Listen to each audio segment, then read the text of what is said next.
Hey everybody, welcome to What's Up with Pastor Chuck, where we talk about what's up. And I want to do a special shout out to Taylor Dio right now.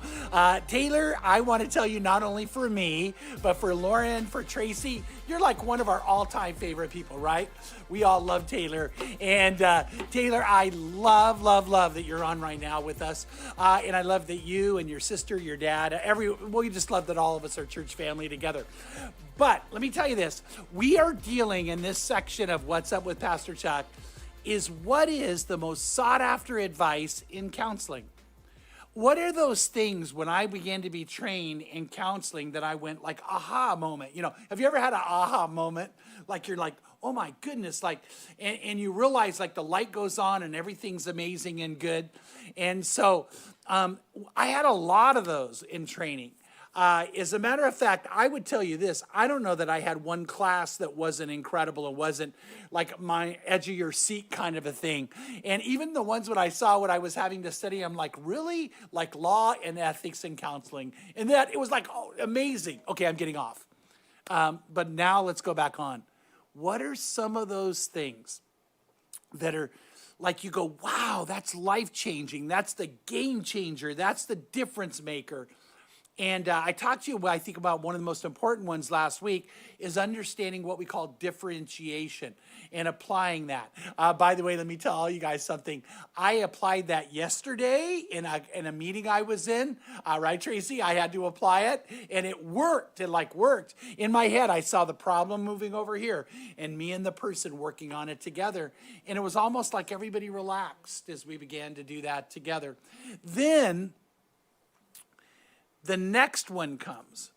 Now, the reason I'm going number 2 on this one is, and I'm going to get really honest, this one doesn't really apply to me. To a little extent, not very much. But I began to realize in person after person, in couple after couple, in family after family, this was at the root of some of the most serious problems they were facing. Maybe not an aha moment, but a surprise moment, a shock, was how this is destroying the lives of so many. This is ruining their professional life. This is ruining their friendship life. By the way, dating couples have been ruined and not able to go forward because of this. People in marriage sometimes are ready to quit and give up because of this issue. Children have been the cause of it, but children have been also the target of it. So what is it? What's this pervasive problem that I'm seeing? And the answer is anger. Uncontrolled anger. The idea that they can't get in control. The idea they can't take it down. And and what I want you to know is that it can become actually what we call habitual. In other words, you can become so caught up in anger and do it so often and so many times that your brain actually has a propensity to be angry. In Ephesians chapter 4, 26 and 27, it says, be angry. So we're all going to get angry at some point, and I want to talk to you about that.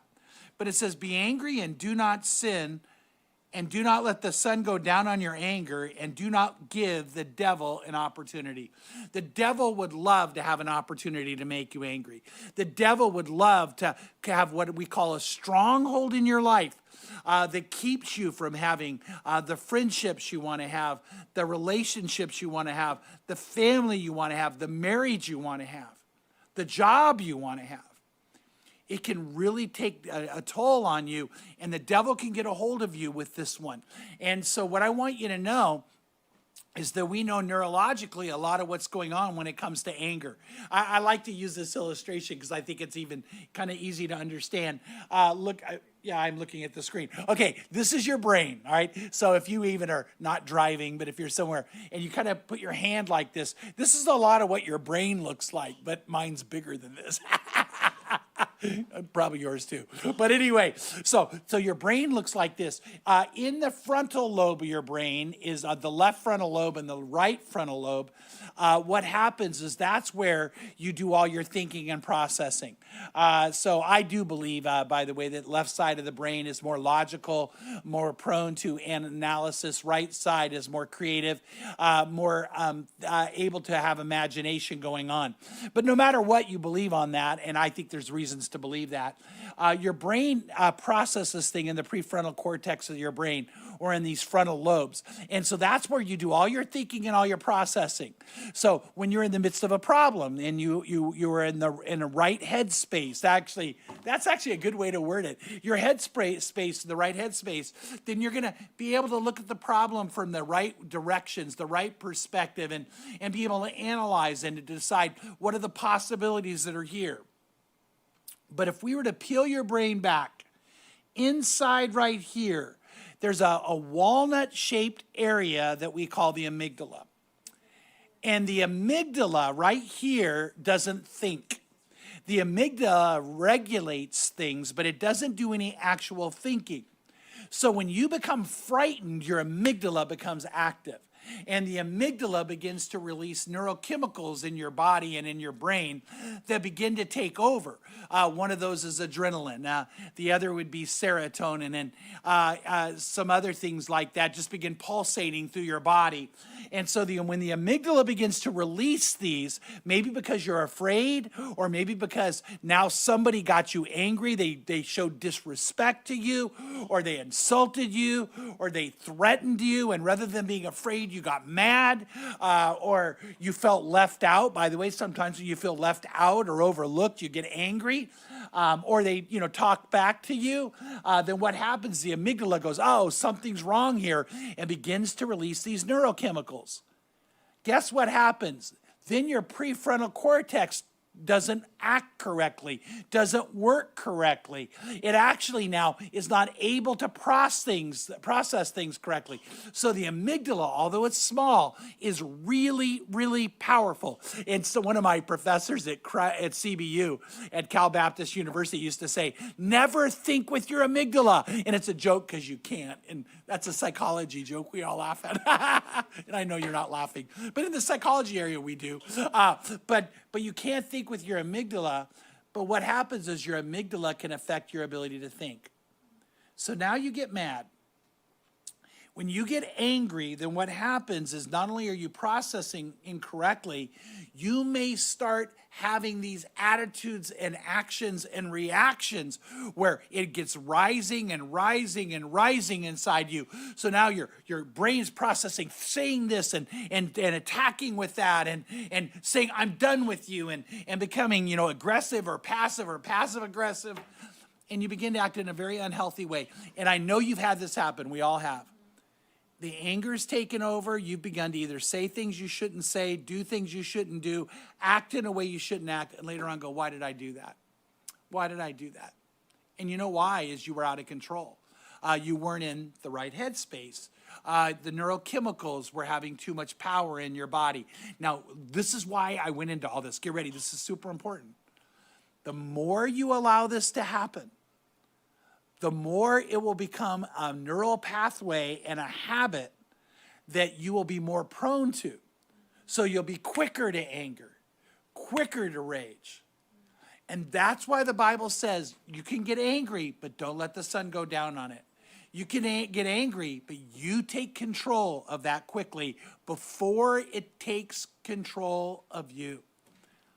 And you know what? A lot of people get to a place where they have so much of a neural pathway formed. It's like a freeway built to anger, a freeway built to the wrong things, that they get there too quickly, and before they know it, they're out of control, or before they know it, they're in the mode of acting in ways that are hurtful and harmful, and everything in their life suffers. They suffer, and anybody who's trapped in life with them suffers.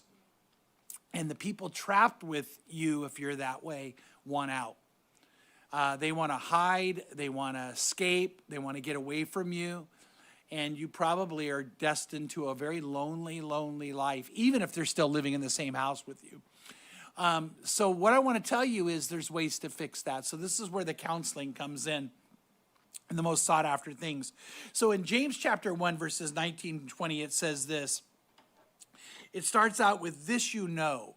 And James said, you know this, you know this. This you know, my beloved brethren, but everyone must be quick to hear, slow to speak, and slow to anger, for the anger of man does not achieve the righteousness of God. So we need to be really good at listening and really slow before we speak. And then we need to be very, very slow to anger. So what we need to understand then is that anger is an emotion, but the Bible teaches anger is a choice. This is really important. Anger is an emotion, but anger is a choice.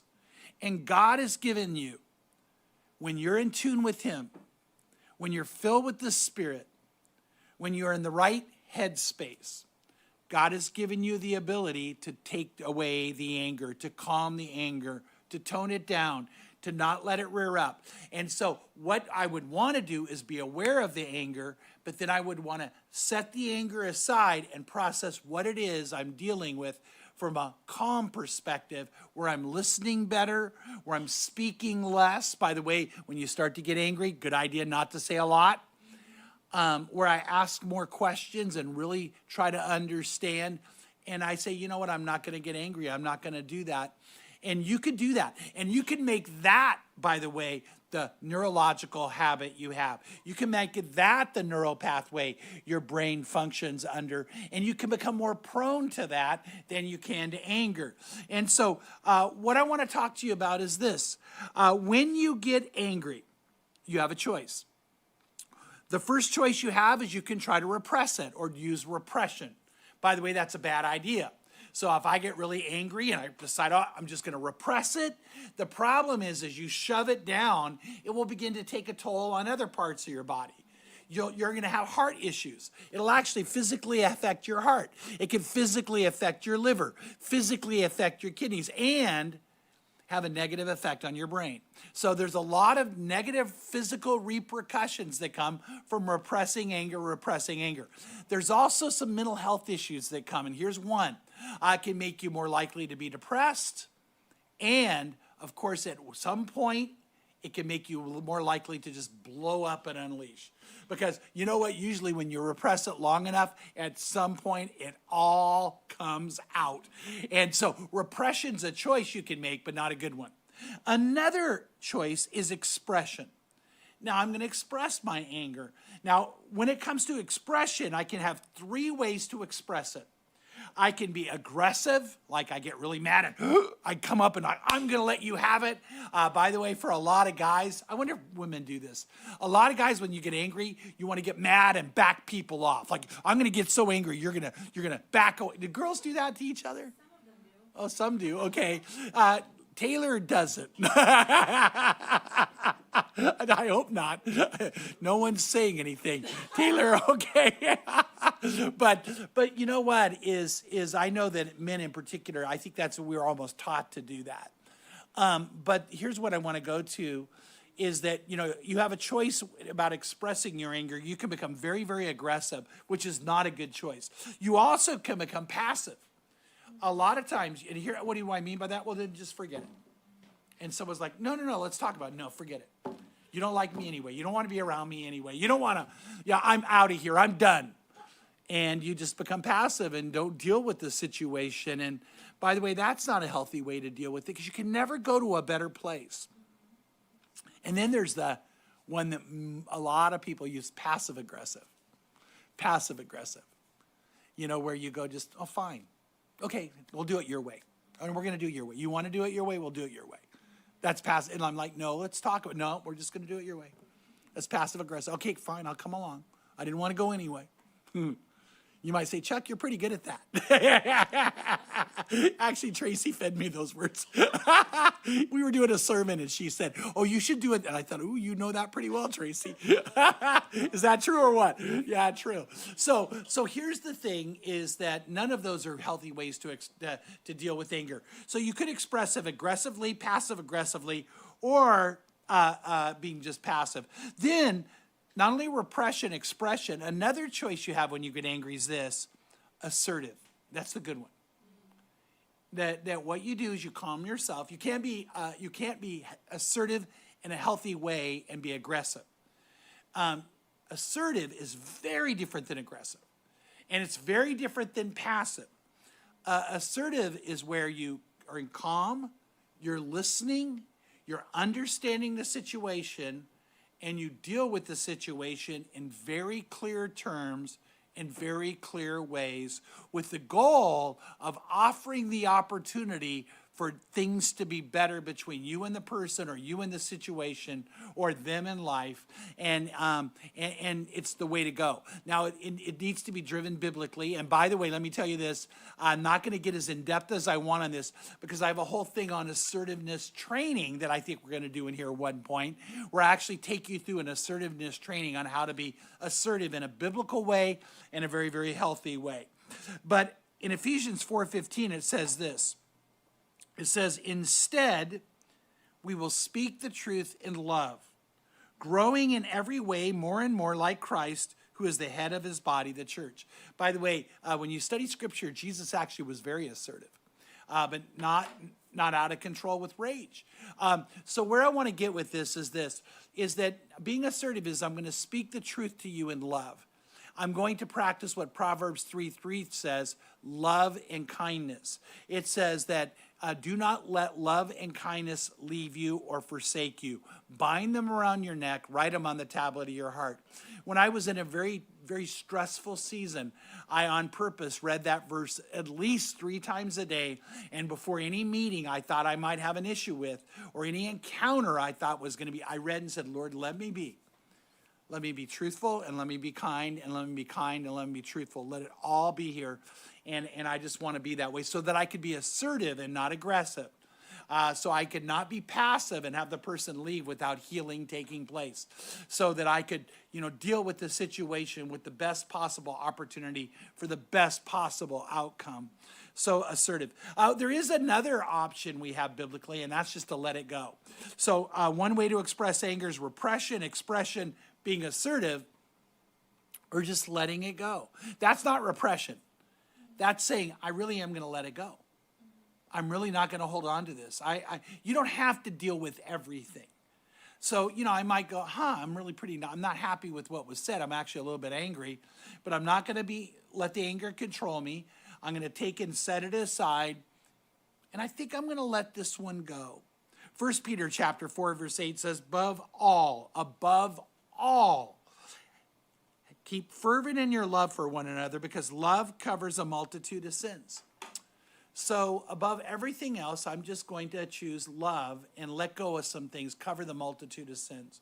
So there's times that Pam has practiced this with me where maybe I've said or done something and she thought, I love Chuck more than I care about this situation. It's not a pattern he's in. It's a moment in time. So she just lets it go. I've done that with Pam. I love my wife to death. And there are times I'm like, okay, Pam, we're going to need to talk about this one. But there are other times, not a lot, but there are other times where I'm like, nah, I can let that go. I'm not going to do that. And I think, what, in life we do that with people. There are friends, you're like, what, I know them good enough and well enough, and I know their heart, so I don't expect this is going to keep coming up again, and why go there? But it's not hiding out. It's not cowardly. It's just not worth the relationship. The person matters too much. So love is above all, and it's fervent love that covers a multitude of sins. And so we just let it go, and that's okay too. So that brings me now to what I want us to do, something fairly practical. What I was taught, both at Cal Baptist and Liberty University, and by a psychologist who mentored me, all three brought this up, is that we know neurologically that when your body becomes upset, when the amygdala begins to release those neurochemicals, that what happens is we get more tense. Then when you get more tense, the amygdala says, you're tense, release more, and you get more tense. Then when you begin to act, the amygdala goes, I better release more. And it fuels the fire of anger. So how do you calm the anger? The first step, and that's all we're going to deal with this podcast, because there's other steps I'd give you. The first and most important step is this. It's almost impossible, and maybe it would be even accurate to say it is impossible to be angry if your body's calm. My mentor, Dr. David Smith, actually, I love this. He's a big guy. He's this big guy. And when he says it, it's actually kind of comical. He says, be a limp noodle. I don't know why when he says it, it's funny. But he says, just be a limp noodle. And he'll sit like this. And he'll say, the other night I wasn't happy with, and he'll actually say his wife, which I can't believe. Anyway, he'll say his wife, and he goes, you know what I do? I'm starting to get mad, and I just on purpose, I sit on the couch like that. And he said, you know what? Then you can't get mad. Why? Because you're relaxing. You're relaxing. And I don't know, maybe part of it too is you kind of look funny. But I've practiced that. You kind of take some breaths.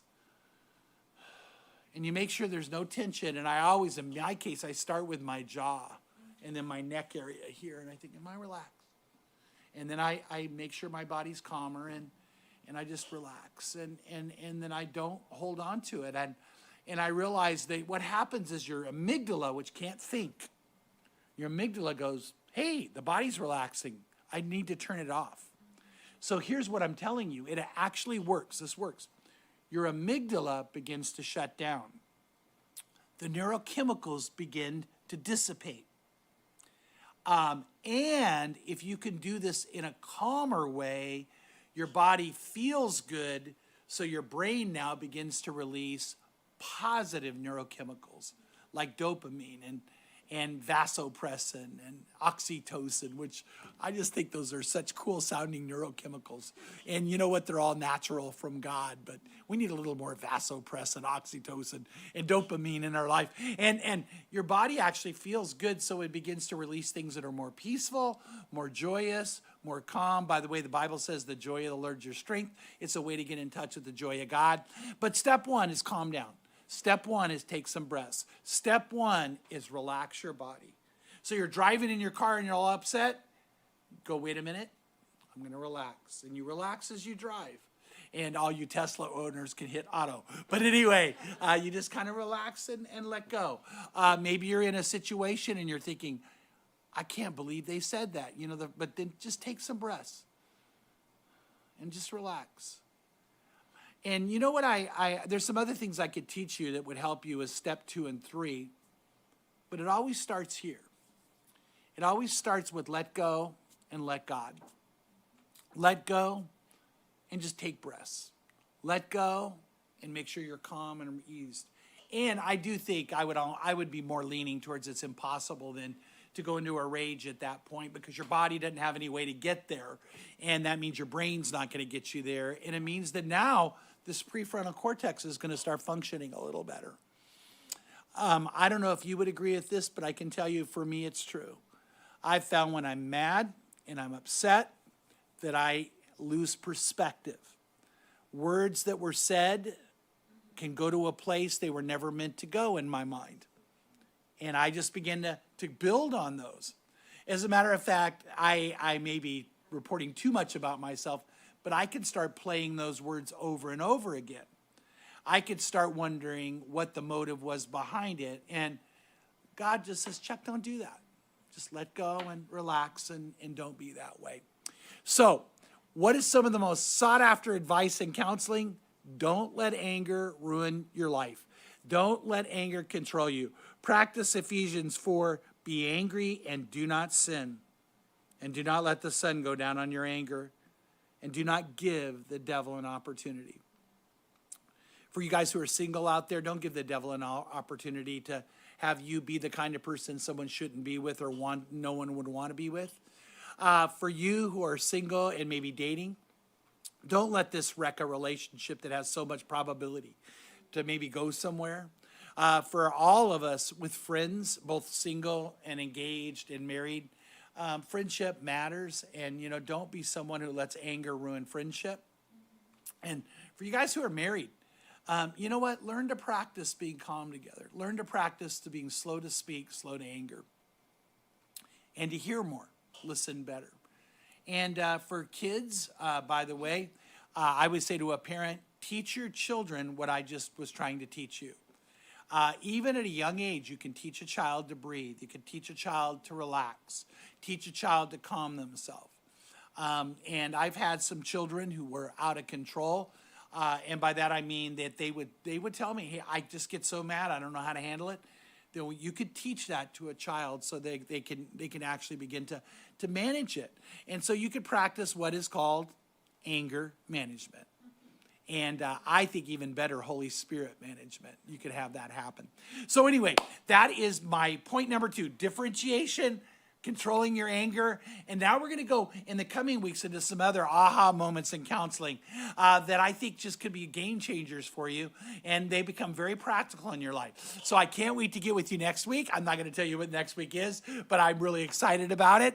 And I can't wait to unlock it. By the way, let me say this. I was telling this to Tracy. What I feel like we're doing is I have some things I use to help in counseling, and I call it my counseling toolbox. So guess what I'm doing right now? I'm opening up the toolbox, and if I had you in counseling, this might be something I take out and guide you in, and hopefully to guide you to God and guide you in life and do better. So we will open up the counseling toolbox next week. So everybody out there who's watching, praise God. Can't wait to be together again. God bless you guys, and may you not be a person given to anger.